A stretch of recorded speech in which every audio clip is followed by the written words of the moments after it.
And a lot of people honestly are scared because, if you're lied to for a long time and you're greenwashed a long time, you will be skeptical. You will be like, hey, yay, where is it made from? Is it really sustainable? Is it really compostable? What does biodegradable even mean?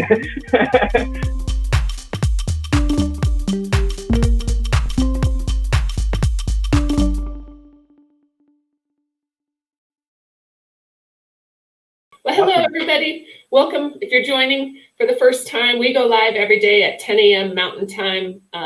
I'll add the link, but follow us, hit like, share. We'd love to have you guys participate. Global Hemp Association. Anyways, I'm so excited to welcome Basit today. If you wouldn't mind, I'd love an introduction. Kind of tell me a little bit about who you are and how you got into this industry. Yeah, I've been always interested in the hemp industry. Actually, I remember the first time I discovered hemp, I was walking down the streets in Toronto and someone handed a pamphlet to me, and the pamphlet said, hemp can stop climate change. And it had all these different products that hemp can make. And it said that, hey, hemp absorbs 4 times more CO2 than trees. And as a college student, I'm like, okay. And I didn't really give much thought to it, but it came back to me in 2018 when I started Hemp Save Earth. And I realized that there's a lot of need for awareness in the hemp industry because there's great entrepreneurs and businessmen that are pushing this industry forward. But I don't really see that happening with awareness, where a lot of consumers don't know that merely by choosing hemp, they're doing great service to, potentially stopping climate change. Okay, talk to me a little bit more about that. What do they need? Why are they not paying attention? And what should they be paying attention to? I mean, your numbers of 4 times more CO2 than trees piques my interest, right? Those are numbers I think we should be paying attention to. But what else? It's the fact that when I hear the conversation about climate change and people are like, hey, yo, let's plant 1 billion trees. And I love that idea. I support it completely. Like, let's do that. Let's plant 1 billion trees. But you know what? On top of it, let's plant 10 billion hemp plants.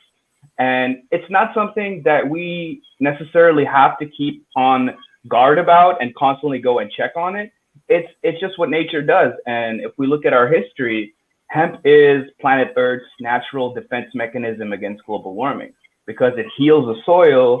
It absorbs a lot of CO2, which is a part of being human. We like burn wood and we breathe and we do all these things. So that's something that I feel it's a part of our being. When did you become really, really passionate about this?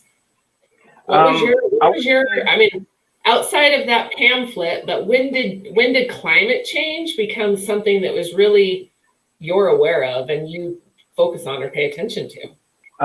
I would say it started in near the middle of 2019, and I had been very, very cautious of climate change for a long time, and I had been bugging my family about hemp because I live with some investors, and it just seemed like something that I thought I would be great in. And coming to 2019, I experienced a lot of climate change protests in Vancouver.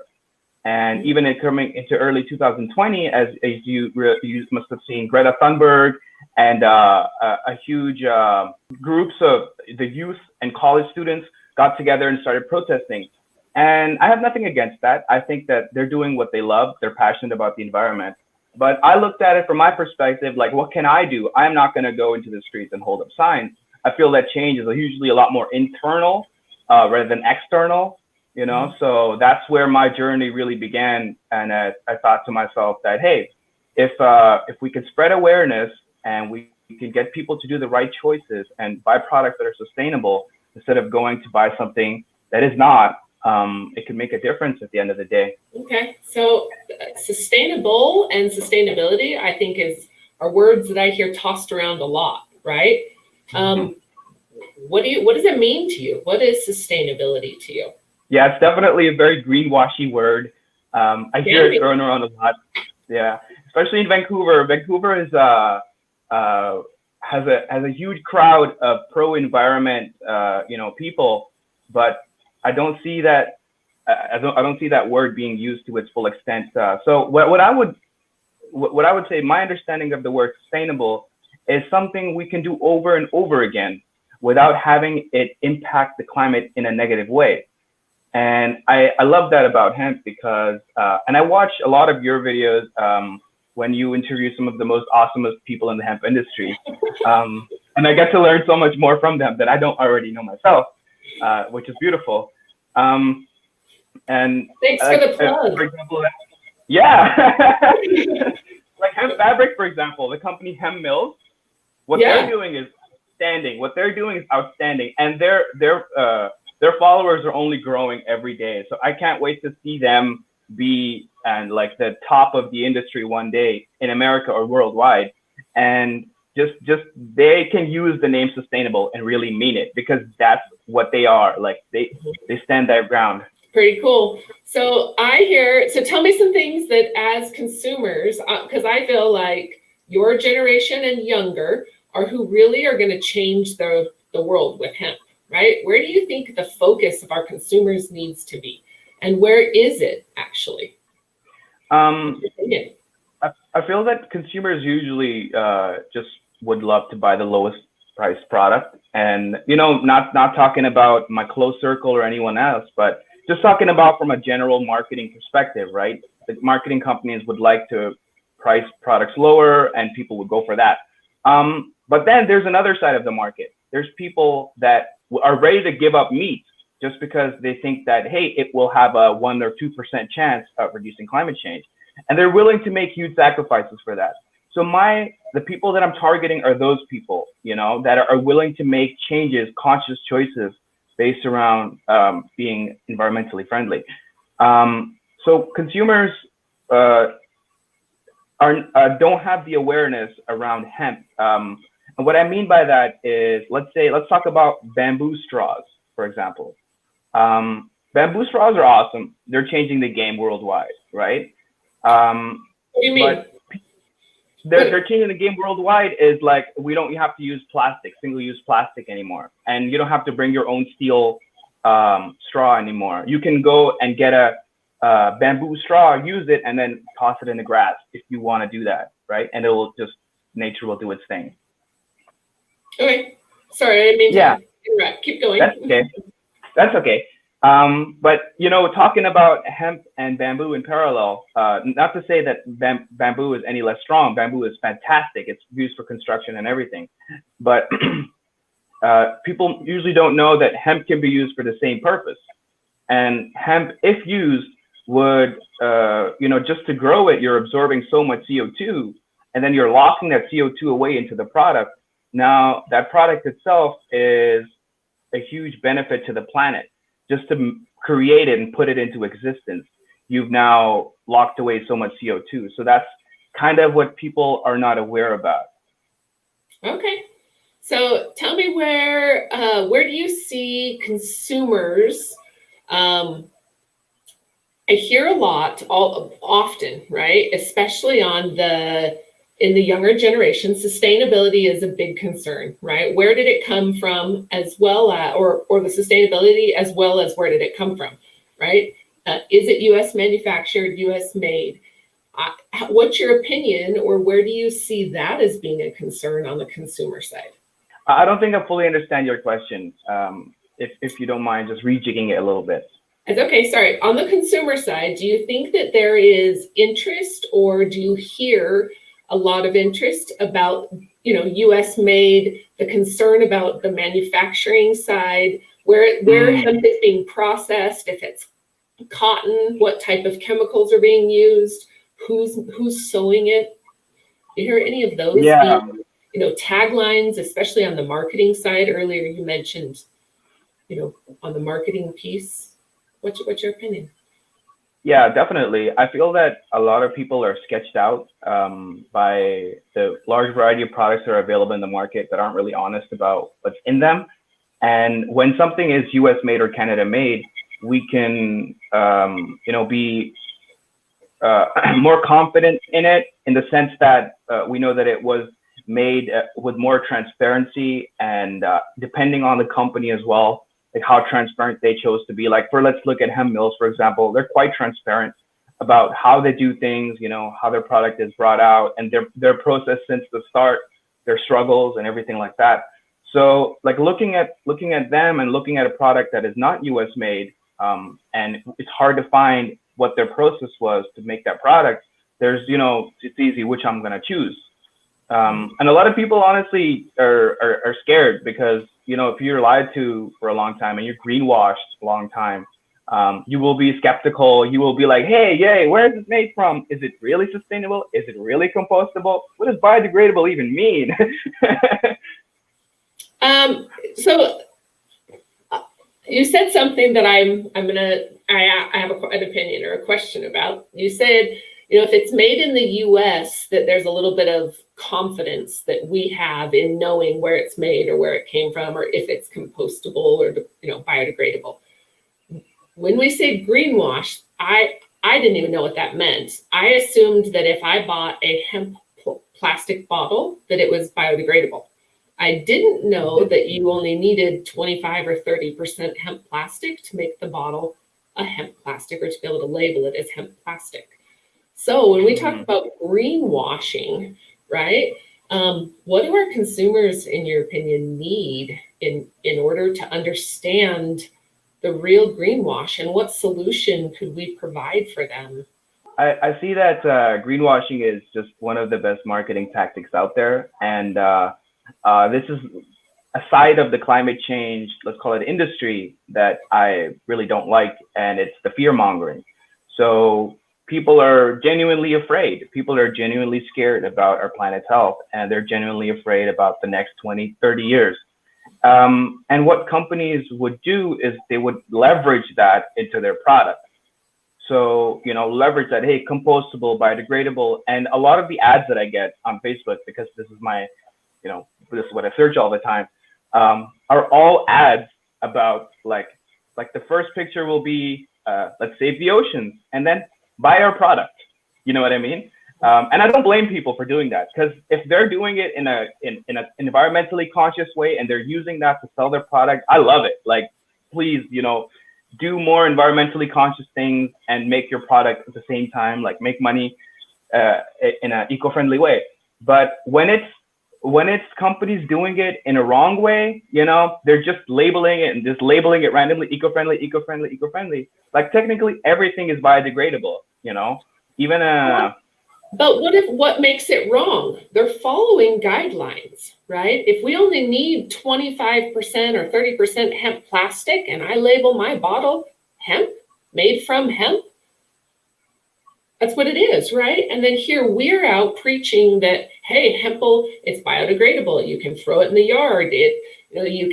It'll save the earth, right? It'll solve our plastics problem.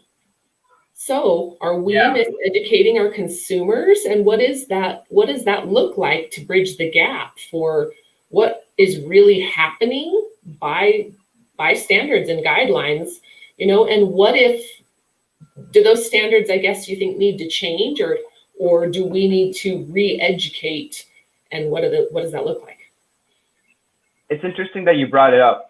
It reminds me of sugar-free products. Technically, for a product to be sugar-free, there needs to be less than 60 grams of sugar in it or something like that. And when I first learned about it, like something like that, like there's still sugar in it, but it's just less than a certain amount. And I'm like, really? And it reminds me of Tic Tacs, and Tic Tacs are almost completely sugar, almost 100% sugar, even though they say sugar-free, because they are less than that gram amount per, as per guidelines. And, it's hard to police, in that word, police these companies and make them, conform to new guidelines and everything like that. And we live in a world, unfortunately, where that might not be completely possible. So when it comes down to the consumers, that's our best, method of ensuring sustainability at the end of the day, because people, when they're aware of what compostable really means, and what compostable means when it's done in an industrial facility. So there are two types of compostable in your backyard and compostable in industrial facility. the hemp plastic bottles that we get, they can only be composted in industrial facilities. So they have to go through a special route into a special facility, and then only can they be composted. So there's various different pieces of information that are missing. And when companies label a product as compostable or blah, blah, blah, it's just not giving the consumer a complete picture. You know what I mean? What are some more of those things that our consumers should know? What else should we know? I look at the recycling. I assume that when I recycle and I put a bottle in my box, that from there, my bottle is recycled and it's taken to wherever it goes, right? But that's not always the case, right? Then it has to be picked off. It goes to one place and then it's filtered, or maybe the label on the bottle makes it no longer recyclable. And so really only something like 10% of our recyclables are recycled, and so that's something that I think we're very misinformed on.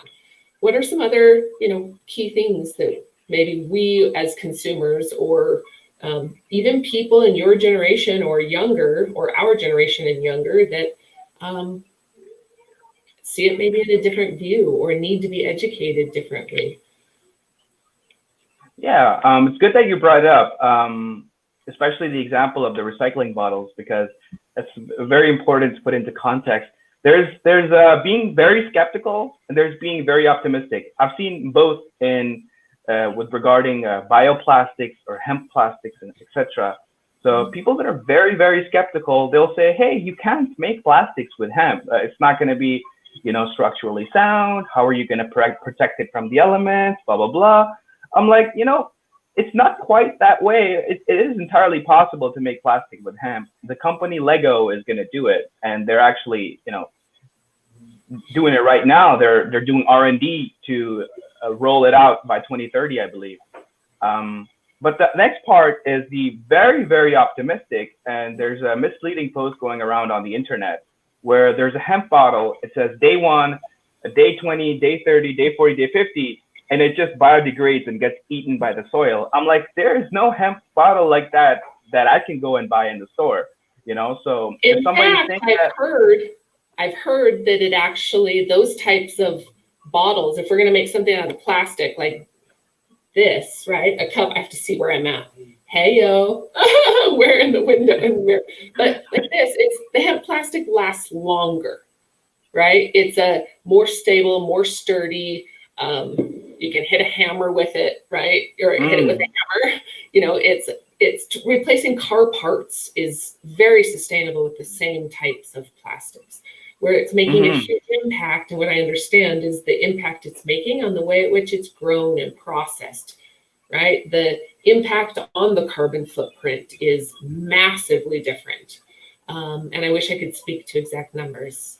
We could go back in my interviews because plenty of others, professionals, speak about it. But yeah. Oh yeah. And so when you say that is a misleading, tell me why. What's your opinion, or what do you know of the plastics? I would say that it's great to be optimistic, but optimism can also lead to being unrealistic. And I see that a lot in the hemp industry with blanket statements. And, unfortunately, in the real world, we can't make products like that will be, protected against all the elements. Like a plastic bottle, you have to keep in mind, has to be protected from gas, water, oils, all these things, and have to stand its shelf life. And then on top of that, what these, let's call them memes, what they claim is that it will then be eaten by the soil like there's like easy, So I don't think that's something possible right now, that I can go and buy in the store and expect it to perform well in its shelf life, and then also expect it to be eaten by the soil like that. So there's a single-use plastic concern in the planet right now, and definitely hemp is one of the best things to solve that. I believe that we will always have to have single-use plastics in one way or another. They might as well be bioplastics. So when we are making them, we're using new carbon instead of old carbon. New carbon meaning renewable. It's just taken from the atmosphere instead of from the fossils and, Yeah, renewable. We're going to grow it literally, and in a very short period of time, right? Mm-hmm. I mean, it's harvested in a very short, 3-4 months, in a 4-month harvest compared to 28 years in a forest. Yeah, definitely. It does grow super fast. One vision that I did have when I initially started this, and actually this was one of the main things that made me get into this industry. It was the fact that if we grow hemp wildly, and when we look at our ancestors and our history, there's a very huge DIY culture because there weren't stores or Walmart or Amazon shopping, right? There was a big DIY culture where people would make sandals and clothes and this and that, like in their own hometowns. So let's imagine locally produced with hemp, where everyone has access to hemp plants because they're planted by the government in order to ensure, climate, repair, and they're everywhere. Let's imagine that on an ideal circumstance, they're being grown everywhere, and they're healing the soil, and they're also helping the planet. However, the best part is they're serving the locals, which is hemp's primary purpose, to serve the people. And the locals can just go pick from it freely as a part of, this government land. People go pick from it freely, and they use it to either, burn food and cook food on, or they can make their animal food, or they can make sandals, shoes, clothes, etc. So there's a huge world out there for, if hemp was to be made available as a free thing for people to just go and pick and use. I'd be surprised if that worked. I think that there's too much greed, and I think we need to make it sustainable. And I think that where I see this commodity becoming so valuable is when we're able to get our standards in place for it, so that we can, so we know the quality of fiber that we need to grow and produce, so that we can give our farmers and our rural areas and anyone that has land an opportunity to grow a sustainable crop and know what to grow for a sustainable price, right? Mm-hmm. That's really where I see sustainability, and where hemp becomes so valuable is in our end products and our consumers. I think it's shifted from a concern that it's a worry that there's hemp in it to an excitement that there is hemp in the product. And anything that's labeled hemp has interest, because sustainability and our concern about our earth is real, and it's really surfacing more and more, right? Mm-hmm. So what are some of your missions? What's your mission statement? What is your goal within your nonprofit, your organization? Yeah, definitely. My goal is, marijuana has had a particular image around it. Let's say from the 60s or the 70s, and it's not necessarily been the most positive image.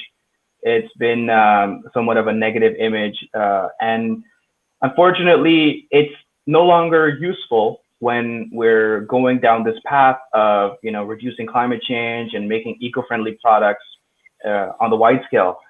So in order to impact the end consumer in a way that they go for the hemp product instead of the, polyester or whatever, as long as it meets the requirements, is to really change the image. And what my nonprofit is now focused on is creating, let's say, interesting, flashy, easy to watch, easy to digest content that you can now share with your family and friends. And there's millions of examples like this on Facebook and Instagram, where you can watch, and it helps you to break down your barriers. And I see this in my family as well, where I have been a huge advocate for hemp seeds since a really, really long time ago because of the amino acids and the nutritional value. But I advise them to eat it, but they have that resistance, that unconscious resistance that, hey, it's a marijuana plant, you get high with it, so maybe it's not the best idea. And I can see that in I can see that in everyone, in the world. Not everyone, but just a large majority of people that are resistant. So maybe, flashy, interesting, funny content that helps people break down the barrier in like in a fun way would possibly do the trick and create like a reverse Cheech and Chong situation. Just kidding. Yeah, it's the reefer madness. It's that Yeah. fear of reefer madness. So, well, okay, so I want to hear a little bit about this. Give the listeners and me some advice about content that is catching. When you talk about what types of content do you focus on, especially for this industry, and in your vertical, moving more towards the fiber versus just marijuana, right? Yeah, definitely. Like the first people that will watch the videos are stoners, or people that have an interest in marijuana or into CBD, or generally are familiar with the industry. So that's the first group of people that will see hemp and be like, hey, I have to watch this video. This seems cool. And unfortunately, a lot of people that are even interested in that industry, they don't have all the knowledge about it, like the environmental benefits and all that extra information. So let's see that we get someone like that interested in our video. They watch it, then they will be like, hey, let me share this to my family who has no idea about this. They share it with their family, and coming from them, a credible source to their family, their family will, like that. So making content that's relatable, making content that, stuff people think about. Like if you see advertising nowadays, it's not far from it. You see advertising nowadays, it hits you right in the jugular. You're like, whoa, how did you know I was thinking of that? You know what I mean? Kind of like in the same sense, but not as invasive in one's privacy, but more fun and relaxed. So that I feel would spread a lot of awareness, and mainly leveraging people's ambition and passion for the environment to spread this information around. Okay. So you said earlier you've watched quite a few of our videos, right? What are some things that you're really getting out of them? What's the value of somebody watching some of the videos that we've put out? And for the record, we've done over 200 of these now. Which is really fantastic. One thing I always get out of it is very practical information. Some things I cannot find online, or I cannot find even on Google Scholar. I'm looking for articles and accurate research studies. I'm able to find from credible sources, people that have been in the industry for the past 10, 20 years, have failed, have won. They know the nitty gritty. They have a lot to say, and that's what I like to use in my content. I don't like to use the blanket statement content, because everyone is very smart nowadays, and everyone wants to know the research. Everyone wants to know where does that come from. And I would never spread information that's incorrect and blanket statements, because personally that hurts me as well. I would rather get information from someone who's credible, like people from the videos, and they're awesome to listen to. And I'm surprised that I cannot listen to them in my car, because I would love to have a Spotify podcast and just plug away. We just launched 15 of them on Spotify, and so they are. I'll send over the link or get you the link. Sure. I don't even know how to access them yet, to be honest. But I will get them for you. I'll find out what the link is or what the title of them are, and but I think there's 15. I love to share them like that. Yeah, I also want to set up one where we can organize content. And so pretty soon there'll be access to different organized content based on topics or subjects, and it'll be good. I'm excited. I've now get to do something with it. I can't believe I've stuck it out doing this many every day or every week, but it's been so cool, the number of people that I've been able to highlight and learn from. And it's been fun because I get to see the industry from a bird's eye view, right? And so, and then we have a whole team of people that are equally as invested in good at connecting. So it makes the association very powerful.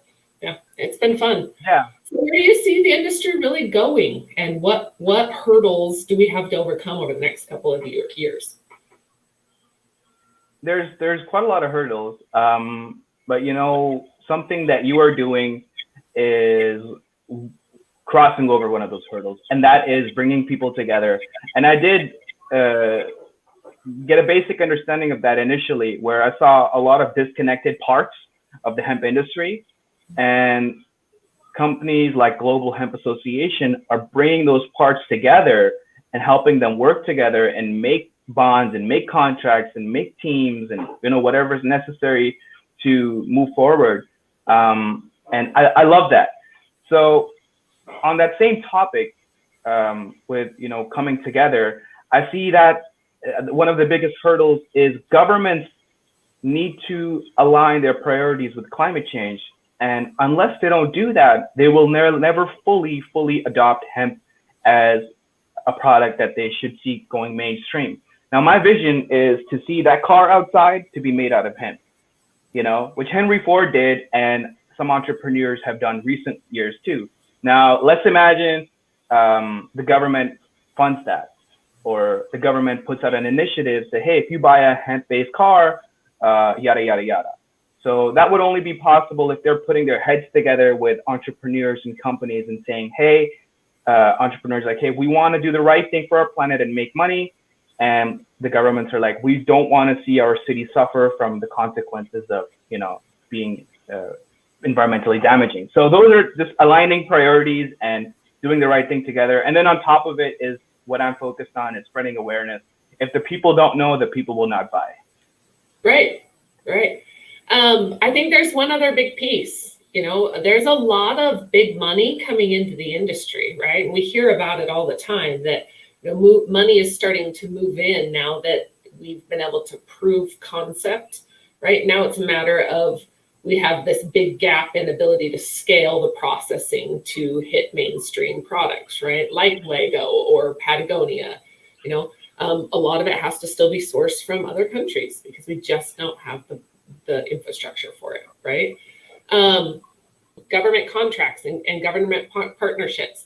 I see that coming in, right? And I see that being a part. Here we're scaling and we're moving up. And I think that there is recognition that public-private partnerships have to be taking place, and universities and government funds are starting to really be a topic of conversation, I think, on bigger scale. Now we've identified, like I said, that we can do this, and now it's a matter of ability to scale and the R&D that's involved. And so I can validate what you say when, that really needs to be a priority of focus. And I see it happening. The USDA released quite a few grants. There's lots of money available right now for, lots of grants available within the industry. Yeah. Really focused on supply chain and focused on the sustainability. I don't know as much about climate change, if it's directly related to, but I'm sure that it's a selling point because it's undeniable at this point, the positive benefit that it has on both and, for the CO2 carbon sequestration. Yeah.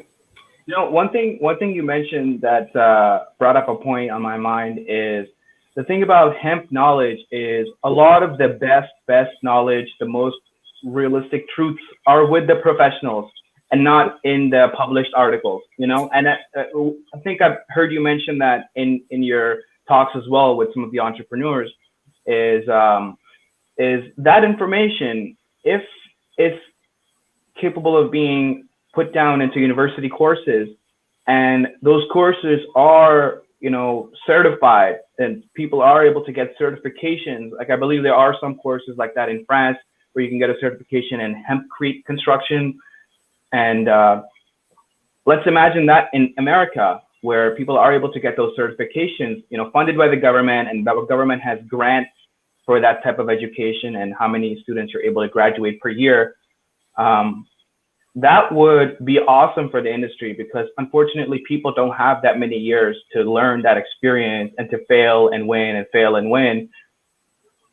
And hemp would really use a boost if there's formalized education behind it. Absolutely. I think that Yeah. where we've, and I've said this before, the U.S. is behind on a lot of that. We have a lot of R&D still that's happening, and so adopting that, and it's good to see. It's very refreshing, and it feels good when you see partnerships coming out and grants available that provide opportunity for funding and universities and organizations to really focus on supply chains. So yeah, it's exciting. It's where we're going. How long in your estimate do you think before hemp fiber or hemp products like textiles or Legos and are mainstream? Mainstream is an interesting word. There's two ways I look at it. One type of mainstream would be anyone in North America would just go to their local superstore and buy the product off the shelf. You know what I mean? Like easy to access, anybody can do it. Or I go to Amazon and it's one of the Amazon basic products. Amazon takes products and they brand them as their own. Amazon basic products. And that would be also another form of mainstream. So I hope to see it being easily accessible for everyone. Like no challenges at all. I don't need to go to a dispensary for it. I can go to a local pharmacy and stuff like that. I hope to see that happen in the next 10 years. And I can really see that happening because it's in that trajectory and there are entrepreneurs behind it. And as something else I heard mentioned in one of your videos is this is the economic boom that the post-COVID world is looking for. Mm-hmm. Yes. Yes. And you're exactly right. This is opportunity, and COVID or the pandemic presented the need for something, right? The opportunity for innovation, right? Mm-hmm. On products, when you talk about consumer products, what are people most, or not just products, but the content that you're putting out? What's gaining the most traction, and what are the topics that people are most interested in? I find that I get the least amount of questions about topics that are the most innovative because it's just a lack of education, right? But then once they're aware of it and I say, hey, we can make biofuel or plastic or textiles, not just ropes and some of these other things, or graphene, when we talk about really some of the advanced supercapacitors. Yeah. Then, so for you, where do you see your audience or the people that are really following focused, or their understanding is on what type of content? Right now, I feel that a lot of people's focus is on like ocean waste. Like if we look at ocean waste and ways to reduce that, our best ways would be to use bioplastics or hemp plastics and stuff like that. So I feel that there's a lot of awareness around that, and there's a lot of interest around that. So something that people can really see the damage of in their day-to-day life, you know what I mean? And that's single-use plastics. Like almost anyone in the world can see the damage that's done. I feel that that's one of the things. And another thing is like CBD products, where people often have to suffer the side effects of heavy pharmaceutical drugs.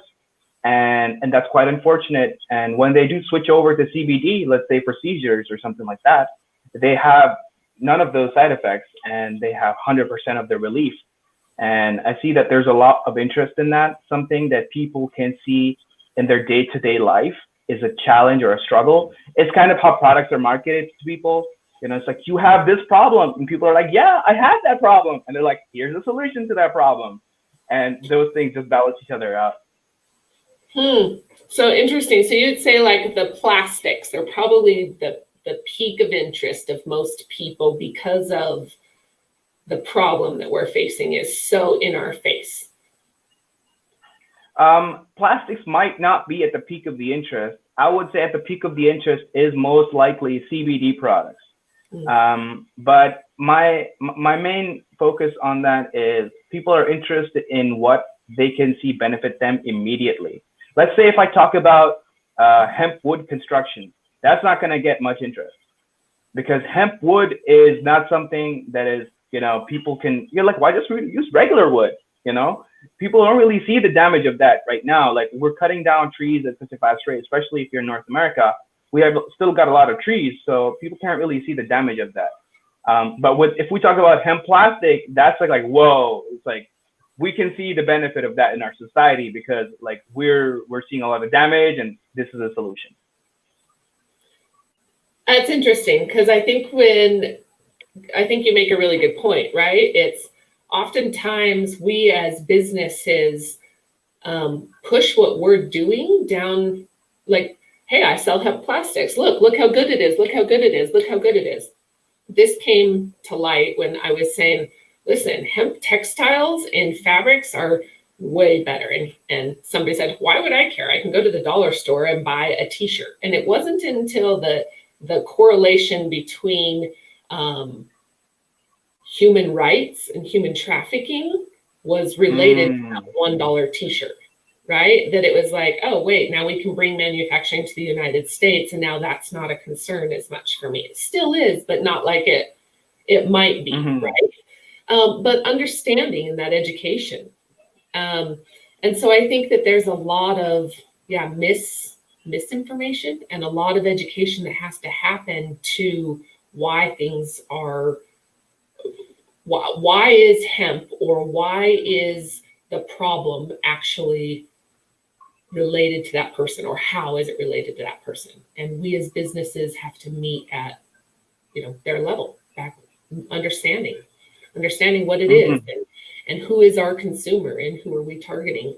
And I'll be honest, I think that the plastics, those that have marketed and educated us about the plastics concern or the concern around the pollution have done a good job. And it's been years of work to get to this point. They probably feel like they've made very little progress, right? They're fighting an uphill battle where consumers, just now certain states are really starting to take hold of the no more plastic bags at grocery stores, right? They're banning the single-use plastics in some states because it's becoming such a problem.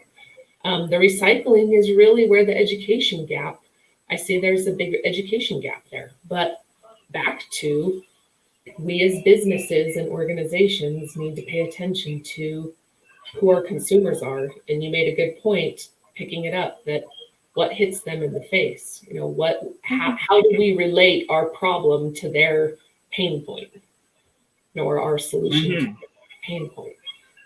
Definitely. And we live in that age, right? We live in the age of like hyper marketing, where people get like very, very specifically targeted ads. So not to say that that's the right thing to do, but just to say that that's what everyone is used to. Everyone is used to being, related with immediately.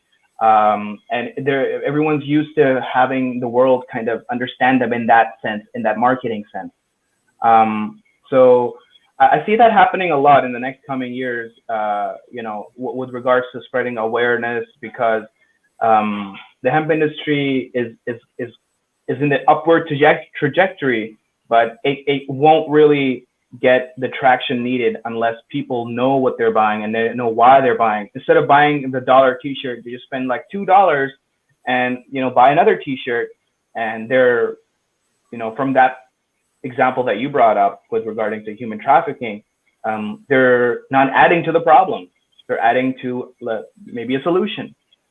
So that's something that people usually have their morals in the right place.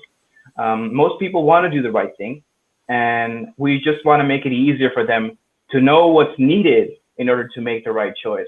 Because I honestly have a lot of hope for the coming entrepreneurs and also the end consumers, that they want to do the right thing, and not to be super optimistic, but we just want to make it easier for them to have the tools, have the knowledge, have everything that's needed in order to go ahead and do that. Like, for example, Canada does not recycle any of its own plastic. Canada sends it off to Europe, and then it gets processed there. And after it's processed, it's sent back, and then it's used for everything else. So that's like one small example where, that's just knowledge, a piece of knowledge where it might seem insignificant to me right now, but in the hands of a consumer, this could possibly lead them to making a different choice, and Well, it adds value. It doesn't seem like a big deal until you can't send your plastic off anymore. Then what do you do with it? And that's what's happened, right? There's other countries. China has closed its borders to accepting plastic from different countries, and the country's infrastructures have not been set up for recycling plastics. And so now there's this overabundance of plastics, and where does it go? Right? And so I think that, like you said, is it really doesn't affect us, quote unquote, until it affects us, until it hits us in our face. And I think that the plastic problem has really started to affect us because, lots of borders are now, or a lot of countries are now having to recycle their own plastic and manage that. And so there has to be drastic change made. And so, so you think let's talk about end use products in the industry, right? If you have consumer products, what do you think low-hanging fruit is for entrepreneurs if they want to get into the hemp industry and say, create an e-commerce store? What type of products are low-hanging fruit that can be sold quickly or that you think we'll see on the market immediately? That's a really good question, actually, especially in the circumstances that the world is right now. And a lot of entrepreneurs are doing their businesses online. A couple products that come to my mind are, like, let's say, textile products, hemp clothing and bags and shoes. The reason why I say it's low-hanging fruit is because it's really, one of the next waves of hemp products that's coming up. From Nepal or India or even North America, it's one of the next waves that's like already picking up dust, and it's it's the next thing, one of the next biggest things. India so that's the thing. India is way ahead of the game on hemp textiles, for sure. Right? Oh yeah. They're using some of their cotton infrastructure because they were the lead generation of cotton, and they found out that all their farmers were getting cancer and their land was getting poisoned from the pesticide and herbicide that cotton requires to grow, which is very high demand crop. But then they switched over to hemp and everything started to repair. So they're like, hey, maybe this is nature telling us something. Maybe we're doing the right thing here for Earth. So I know that Indians are very, they have a very religious relationship with their land, their mother. That's how they are as a culture. So I really appreciate that. And coming back to your question regarding products that people can sell online or see as low-hanging fruit, the next product I would say is general hemp-based products, hemp plastic products. So like you had a cup in your hand. That cup can be found from hemp plastic. But the challenge becomes if you do find a seller online or a seller in here that sells this, it's hard to find out how much percentage of that is hemp and if it's not counterfeited, because there's a lot of gray area in the industry, unfortunately, when it comes to that. And there's companies like Sana Packaging or Hemp Plastic, they're on top of it. They have their ingredients listed perfectly. They're honest, they're transparent. But I can't say that about everybody who might be taking some shortcuts and not be willing to convey exactly what they're doing. Shortcuts, right? This is something we've kind of discussed. When I walk into a grocery store and I buy a can of soup, there's a label on it that tells me what's in that bottle, right? When I buy a bottle of CBD oil or cannabis oil or a hemp plastic bottle, it doesn't tell me how much. There's no requirement for there to say this bottle has this much plastic, this much petroleum, this much a shirt, this much rayon, right? They're just the plastic containers that's not a requirement. So it's not even a lack of transparency on the business side. It's just that's not required. right? And so as a consumer, I think it's that being aware of, hey, we now have a product, but before we didn't have an option. There weren't really these other solutions available. It hasn't been something that's been needed. And so those are developments, I think, in the industry that hemp has brought to light, and that's, there's lots of people focused. Definitely. And you brought up the word e-commerce. One of the big e-commerce giants, Amazon, is a company that, once they start to adopt hemp, and, on the topic of spreading awareness, merely the power that this company holds by adopting hemp and selling hemp products on their platform. Currently, they only sell hemp oils, etc. But let's say they start selling hemp clothing and hemp plastics and etc. That would be very powerful for the industry, because the way it's treated right now is still like a drug. It's like let's say it's the 70s and somebody goes to buy weed. It's like, what kind of weed is it? It's weed, just weed. I'm like, what? No. So Right. It's still treated like a drug, and it's still got that sketchiness to it. So coming to see big companies like Lego and Amazon and all these companies, once they adopt it, the consumers would immediately let their guard down, and you start to think that, hey, if they're doing it, there's probably more to it than what we initially thought. Yeah. So where do you think some upcoming problems or maybe news, like I have a topic that I don't think is discussed often enough, and it's the pollination from hemp to cannabis, right? Or from low THC to high THC plants, the male to the females. When we have a field of industrial fiber being grown on one side and a cannabis farm on the other side. What are some other topics you think that are not being discussed that should be? The first thing that comes to my mind when you mention that is kind of the obvious statement, is the difference between cannabis and hemp. And people don't know that it's a different plant almost, it's like it's from the same family, but it's different. So there's Go ahead. They're same. Yeah, they're the same, but they're the same but different. So talking about it, like one is used for medicinal purposes and one is used for industrial manufacturing purposes. Mainly from that perspective is what I'm talking about. The topic that I don't see discussed often is, that hemp is not necessarily the one pill solution. And coming from Hemp Save Earth, I see hemp being discussed a lot as the one pill solution to climate change.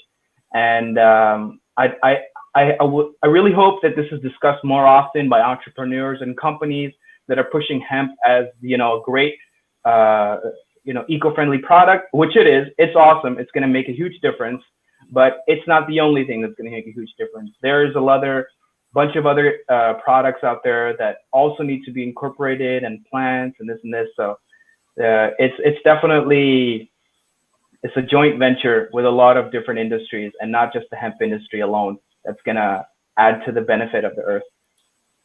Randy just summarized this very, very well. Like oranges, tangerines, grapefruits, it's all in the same category, but different. Just like health and cannabis are different, but in the same category. Mm-hmm. And just like hemp instead of just like health. Just like hemp and cannabis. They're the same. Oh, okay. Right? And this is where it gets tricky, because as industry, like people that are typically in the industry, they'll refer to it as cannabis, right? Because that's what it is. But then if we're talking about marijuana, marijuana is a derogatory term for cannabis. And so it really isn't it's a term that a lot of people don't like to use, right? Yesterday I was on the phone with somebody, an incredible gentleman, his name's Christian, and he said low THC and high THC. And I was like, that's a perfect differentiation.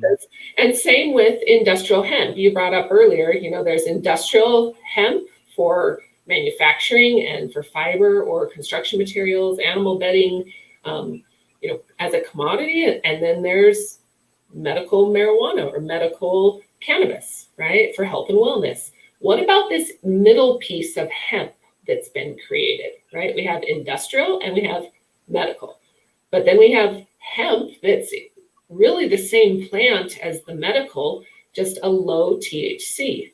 And so there's almost these three categories. And how do you define them? Because I'm not rubbing industrial hemp on my face, right? Fiber is not being produced, and I'm not rubbing that same grade of fiber on my face. It's not industrial hemp. It's the high resin plant that is being grown. So I really like getting the lotion. Yeah, exactly. Lotion, Definitely. or oils, or tinctures, or gummies. Like it's technically hemp, right? However, and it's like one thing that I was reading recently. There are some CBD lotions that include a certain amount of THC in them, right? Which is low THC. But one thing it has the potential of doing is if you use it on your skin enough, it could lead to a failed drug test. It could lead to an amount of THC in your blood that is above the allowable limit, and it could lead to a failed drug test. Not that you're getting high after putting on lotion, but not just that there's not that awareness in the industry. The products don't come with that label. Are tests a positive, negative, or are they a level of consumption, right? And so this is where it gets kind of tricky too, because if I consume, I may not get high at all, especially CBD, right? If I'm a regular CBD user, or if I'm a full spectrum, CBD user, I may test positive but never get high. Where if you consume every day and you smoke, you may get high or not, but have a much higher level of THC in your system, but it's a positive, negative. So how do you know then, just like driving down the road, that the person that tested positive for THC is actually high? I'd like to see that. Yeah, those tests are hopefully going to come out in the near future because there's so much innovation happening. It's hard to keep track. One thing that you mentioned that I want to bring more light on is how to differentiate between the three different, because there's high THC and low THC, and people are not necessarily being as clear as they should be when they're speaking when they're just speaking casually. They're not saying maybe the precise terminology to if someone that doesn't know what they're talking about, they might misunderstand them, right? Well, and what is that? I think that's too is an awareness to our consumers, is that's still being decided within the industry. I've been to a number of meetings where we discuss definitions of words of, say, crude oil, right? And in the definition, there's also a designation about how crude oil is extracted. Well, you really can't do that, right? It has to be that crude oil is either the end product or it is extracted this way. And it's but not both. And so it's eye-opening at just where the industry actually is in a whole on those standards, so that you can even say this is the way, or right terminology or wrong terminology, right? And I think that also speaks to kind of what Cameron is saying, is I see way too many people that even try to say weed or cannabis is the cure-all, but no one is talking about moderation, or the fact that there is a side effect to recreational, not 110% free of any side effects that people in the market say that it is, right? And I agree. And I think that's that, are we in the industry, and I'll, speak for the entire industry, but miseducating by saying this plastic bottle is biodegradable. Look, it's hemp, when really a hemp bottle can be labeled at a hemp plastic bottle at 25% or 30%. And I think the same thing, I don't dare say this product is great or that product is great, because the way you consume, or how you absorb, or how much you've been taking, or how it interacts with your body, or if you like what the terpene profile is, so many things that are just not even, we're not educated about. And unfortunately, that's why we see probably so many regulations, is because it depends on who you are and how you consume it. But to speak to Cameron's question is, or statement, and what you said earlier on the opioid addiction, is you don't see people dying from trying weed or consuming different types of products, to test it. Where if I try all these different opioids or, prescription drugs, the side effects are horrendous and the addiction rate is horrendous. And so I think that's where we have the benefit as an industry to back up and say, listen, it's not a cure-all. It's not a 100% cure-all. It clearly has benefits because look at all of the proof. However, where we struggle or where we failed or where we don't have opportunity is the consistency in all of the other cannabinoids that are involved in the plant, right? I mean, there's every strain is different. Every terpene profile is different. And so it changes our effects. And one thing I feel that will give companies a lot of competitive edge is incorporating what I'm doing with what they would want to do. Is if a company is selling CBD products, what they should do, and this I feel has a lot of power in it, is with their CBD products, they should put out a guide how to identify a quality CBD product. And they should cite sources saying, that you should look at a terpene profile, you should look at like this and that and that and that. And once the consumer understands all of that, they use that now newfound ruler of measurement to now measure not just the product that they've purchased and got this guide with, but also in the future, use it for other products as well. So I feel that companies like, and this might not be the best example, like LinkedIn. If you go to LinkedIn, LinkedIn wants you to use LinkedIn. So they give you a million free resources on how to add skills to your resume and how to have a good resume. And they give you a whole bunch of free stuff. So I feel that if companies go out of their way and do a bunch of free research for people and compact it in a nice, convenient, digestible way, and they serve it out with their packaging, as like a here you go, this is for free, just for you to know, because it's hard to come by. It's hard to come by accurate information that's compiled all in one place regarding hemp and marijuana and CBD. So that I feel it would be a lot faster, in terms of spreading awareness to the public. Yeah. Oh, I agree. So there's a couple of comments I'd like to make, and then we'll finish off. But marijuana or cannabis still less harmful than alcohol and driving while under the influence. I have an opinion. I agree. I mean, you don't see it. However, how much of it is actually being tested? And that's where I wonder. I want to know, so I can't speak to it. I think that there is a level, right, of cannabis is not exactly unsafe.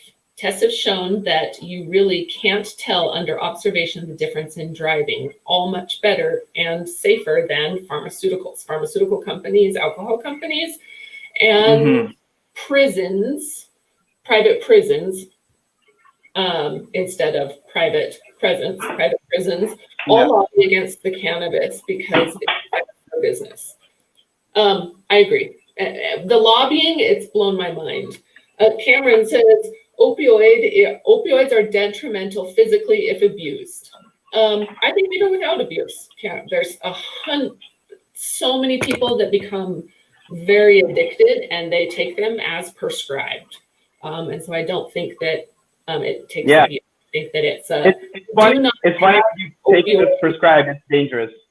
We do not have an opioid endocannabinoid. I mean, we are built with an endocannabinoid system, right? And so and cannabis is detrimental if mentally if abused. I can't disagree. I think that there's probably a place where we become addicted or dependent. The side effects are clearly less than opioids. And tobacco even has use in animals, sure, for wound care. And if abused, cigarettes, and if abused and put into cigarettes and no longer has beneficial value. And then, let's see, last one, Randy, some with lumber, same with lumber companies. And, the paper industry, the ropes, the textiles, the cotton, we had tons of lobbyists. The tree rainforest would still have a place, no longer affecting the environment the way that it does today. Hemp grows faster than trees. Absolutely. I do have a real quick thing that I had an interviewer or somebody that I had on, AC Moon, asked a really good question. Wondering do you think that trees will be harvested and replaced by hemp because of the value that it brings? Like, will we see deforestation happening because hemp is so much more beneficial? I do expect a reduce impact on the trees because of hemp's popularized use. Because when we think of paper and toilet paper and all this, I just don't think that we're cutting down trees for it. I feel that we're using scrap wood and cutoffs and that etc. stuff. But with regards to the bulk of the use that trees have is construction. Construction and products like chairs, tables. Yeah, but do you think that eventually they will cut them down to plant trees? I hope they're harvesting in the middle of the trees. It can be grown. We can plant thousands of seeds. Yeah, that's a good point. Actually, it grows well with other plants, and I don't have much research on this. I have not done much research on this, but I know that farmers use it a lot to grow with other plants, and it is kind of an invasive species, but I have not seen evidence that it would, deplete the resources from the other plants and cause the other plants to die as a result of that.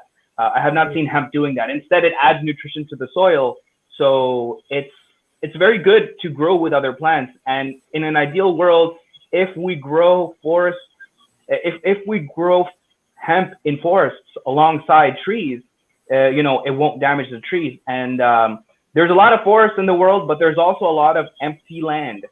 So when we talk about, growing hemp, then there's definitely a lot of open space, which might be government land. So that's definitely, opportunity for growing hemp. And, talking about cities, this is something that I don't hear discussed enough.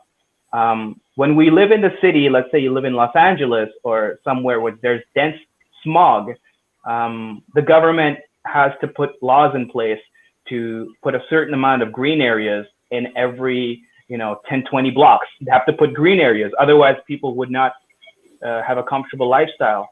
So from that same perspective, if we started farming in and around cities in a way that would be feasible and practical, that might have a huge impact, because it's honestly more beneficial than pretty plants. And I love pretty plants. I love flowers. I love grass.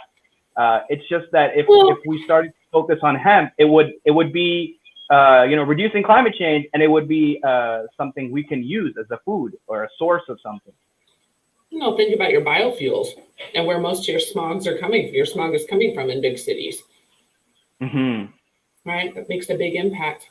Cool. Well, I sure appreciate having you on. It was a great conversation. We talked about all kinds of things. We're all over the board. So I really enjoyed your time. If people want to reach you, how do people get in touch with you? If somebody has a question or is interested in what you're doing, wants to participate, how does somebody reach out? Yeah, definitely. You can go to hempsaveearth.com. The website name is derived from the word help save earth, and instead of help, it's hemp. And you can also reach me on my email. It's hempsaveearth@gmail.com. And that would be a great way to talk with me, ask any questions you might have. And I look forward to hearing from some of you. Thank you so much for your time, Mandi. It was a pleasure to speak with you. Yeah. Okay. I just shared that. I put that on there for people to find you. If you need anything, Awesome. Don't hesitate to holler at me. I'm excited to have you involved. You have to keep coming to our meetings. We've had our last two meetings, we've had about 40 people on each meeting. And so they've been big and moving fast. So I'll send you over. And other than that, if anybody else needs anything, don't hesitate to reach out. Follow us on social media, Global Hemp Association. non-profithemp.com to join memberships or reach out at the phone number 801-638-7041. Other than that, have a good evening or good day, I guess. It's still morning. Yeah. Awesome. Okay. Guys, take care. See ya. All right. Bye-bye.